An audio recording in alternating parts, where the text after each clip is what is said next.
We choose to go to the moon in this decade and do the other thing.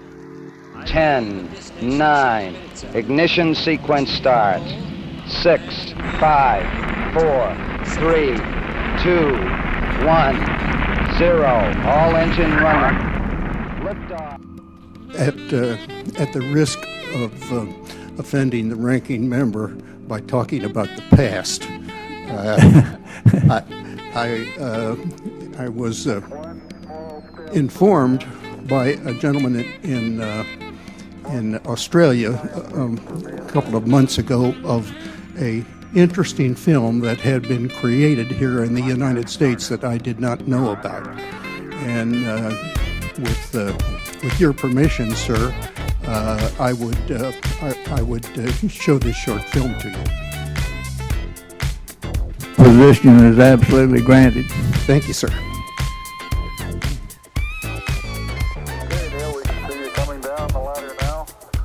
Montag, 21. Juli 1969.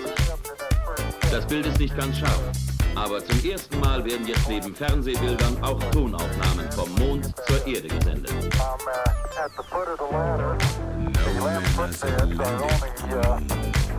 Fast 1 Milliarde Menschen in allen Teilen der Welt verfolgt auf dem Bildschirm, wie sich Neil Armstrong Stufe um Stufe an die Mondoberfläche herantastet.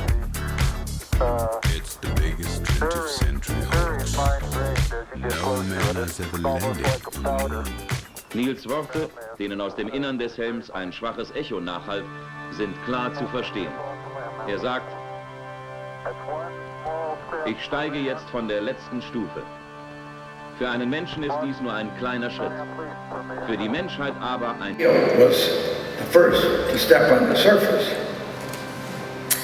It could be because he was the mission commander, and in our armed services, leaders are always at the front of their men. But it could also be because he was closer to the door. I always wanted to be an astronaut, like Lance Armstrong. It's Neil Armstrong. He lied about his name, too? There are great ideas undiscovered, breakthroughs available to those who can remove one of truth's protective layers. There are places to go beyond belief. Those challenges are yours. In many fields, not the least of which is space, because there lies human destiny.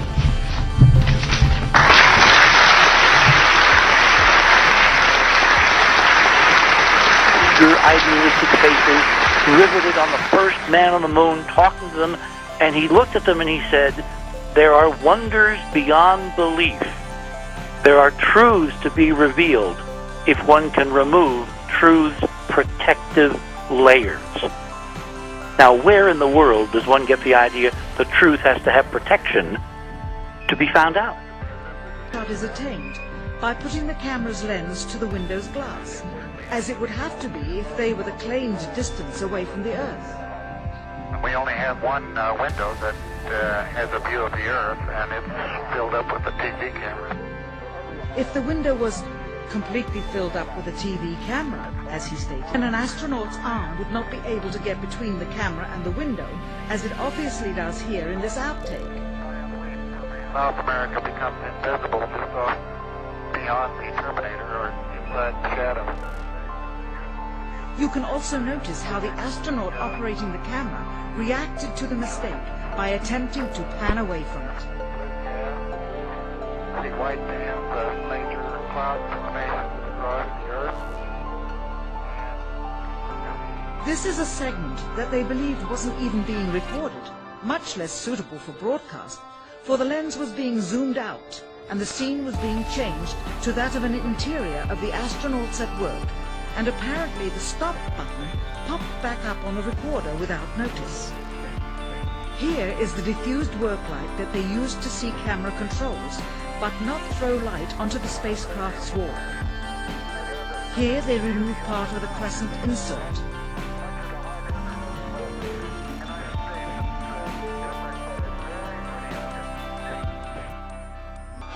Finally, the iris is opened up, see the real location of the camera and the very bright and near Earth out the window. Here is the slate for the 19th of July, and the same shot of trickery on the 19th of July, and then the 20th, and the same misleading shot on the 20th. Later that evening, they were said to be walking on the moon. How can this be when they were in Earth orbit only 9 hours earlier, and the moon is some 3 days' journey away? Furthermore, if they genuinely went to the moon, why would they be faking any part of it? Why this trickery with the window? By faking being halfway to the moon, it becomes apparent. 15 feet, coming down at 2. He's got it made. Come on in there. 24 feet. Contact light. Roger, copy contact. Rod. Pro. Yeah, pro. Okay. Inform off. Okay. I'll cycle these valves. You got your engine command override off. Yep. Okay, dokie. I'll cycle the main shutoff valve. Okay. Front seat closed. You get both brakes closed. The brakes are closed. Landing peak. Outstanding, man. After on. Beautiful. And everyone that's a scientist knows it. Now, if you want to not believe it, it's okay, you know? It's okay. It's a better story. It just happens to be a lie, that's all. This quote may be known to some of you, but I think it bears repeating often. If you want to build a ship, don't drum up people to collect wood, and don't assign them tasks and work, but rather teach them to long for the endless immensity of the sea. Right now, NASA's Mars science exploration budget is being decimated. We're not going back to the moon. Plans for astronauts to visit Mars or anywhere beyond low Earth orbit are delayed until the 2030s. The landscape was poisoned that decade, yet one of the jewels in the American crown was our exploration of space. They are discoverers, and what inspired them? Ask them. Everyone, to a person, will tell you it was America's bold and visible investment in a space frontier. Now, I happen to know, and we all have had this experience, exploration of the unknown doesn't always make a priority for people. I can tell you, however, that audacious visions have the power to alter mind states, to change assumptions about what is possible. And when a nation allows itself to dream big, these dreams prevail in the citizens' ambitions. They energize the electorate. During the Apollo era, you didn't need government programs trying to convince people that doing science and engineering was good for the country. It was self-evident. And even those not formally trained in technical fields embraced what those fields meant to the collective national future. During that age of space exploration, any jobs that went overseas were the kind nobody really wanted anyway. Those that stayed in this country were the consequence of persistent streams of innovation that could not be outsourced because other nations couldn't yet figure out how to do what it was we were doing.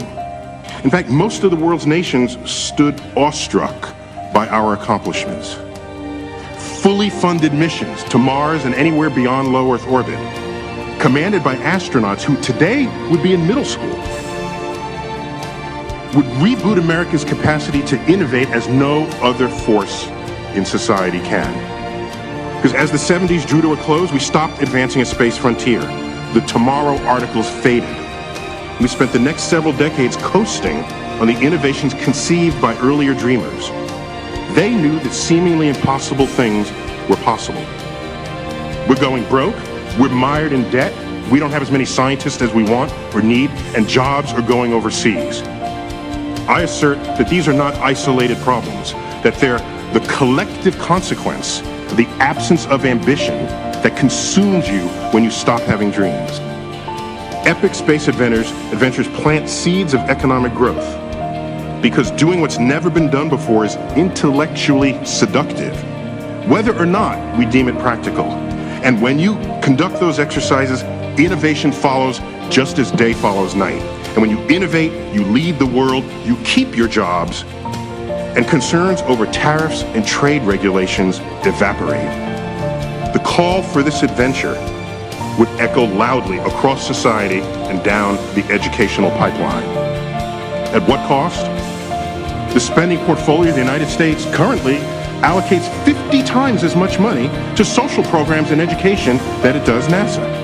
So the old argument, why are we spending money up there and not down here? We are spending money down here. Consider, however, that the half a penny budget that NASA receives, if you double it, twice that, as unthinkable that is to so many, I assert that we can transform the country from a sullen, dispirited nation, weary of economic struggle, to one where it has reclaimed its 20th century birthright to dream of tomorrow.